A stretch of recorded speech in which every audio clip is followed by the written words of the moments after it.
Lori, lagay mo lahat. Ayun, ng natin oyster sa- dagtigayam.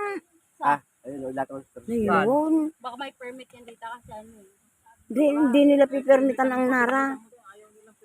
Ay, ayaw po nila? O, ayaw nila. Sabi nga ni Papa mo, huwag kaming gagalaw dyan dahil ano, mabigat ang kaso mo pagka ginalaw mo yan nara. Kaya tignan mo, iniwan nila. Tinumba lang kasi maano ng kalsada. Hindi naman magagawa yung kalsada kung hindi tanggalin. Maganda ba yung kayo? Oo, bakit? Ano ba yan? Di ba yung upuan nila sa Ate Shobe, nara yun? Yan. Sinasandok namin ang kanin para magsaing pa kami ng isang Ano kaldero. yung maliit? Ano ba yan? Kaldera? Ito, sa akin.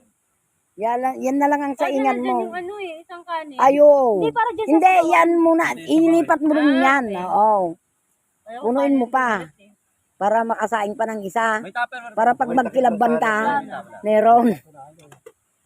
May tupperware pa po kayo dito. Para na ano yung aroma pa din, no?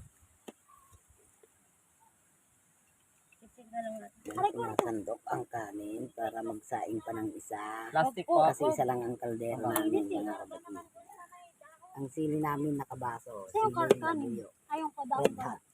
Ano pa sa puno? Tawag muna na ng wow. Pwede mo ba Sarap i-diretso na sa dahon magpiknik sa to? bundok, mga Takpan na lang natin. Yan ang paligid namin. Kaya nandito kami sa pinakatuktok ng bundok na talaga. Kasi pulse na yun sa Sira baba. mo ba sa dahon? Pulse na yan. Tuktok ng Maluluto pulse. yung dahon. Oh, mabango pa. Dol, dahon, dol. Nakita ko sa dahon to. Ay, kumuha na po.